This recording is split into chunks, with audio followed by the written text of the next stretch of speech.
Cette chambre funéraire a de quoi susciter toutes les curiosités. On vient d'y faire une découverte majeure. La présence de traces de peinture sur un mégalithe. À l'œil humain, ça n'est pas très spectaculaire. Mais à l'échelle de l'humanité, c'est assez exceptionnel. On savait que certains dolmens en France devaient être peints. Il y avait des chercheurs qui avaient observé des peintures dans certains dolmens de la Somme, mais en fait, les peintures ont juste été observées, n'ont jamais été analysées. Et là, c'est la première fois que des peintures sont analysées et donc clairement identifiées dans un dolmen breton. C'est même une première en France et au niveau européen, c'est très rare. Il n'y a qu'en Espagne et au Portugal qu'on a pu identifier jusque-là des pigments sur des gravures. Ces traces de polychromie ont été très bien conservées alors même qu'elles ont plus de 7000 ans.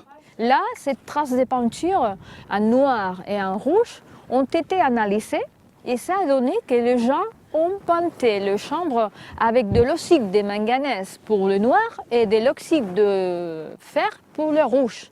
Alors, ils connaissaient bien le système décoratif intégral qu'il y avait pour faire tout un décor des espaces funéraires.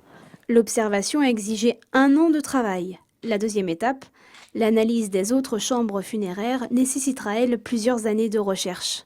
Donc effectivement, on a 11 chambres funéraires, donc il va falloir les explorer une à une pour voir s'il y a des peintures dans ces chambres. Et ensuite, une fois que cet inventaire sera fait, on va dresser la liste des analyses à réaliser. Ces prélèvements permettront notamment d'interpréter les peintures et de les dater avec plus de précision.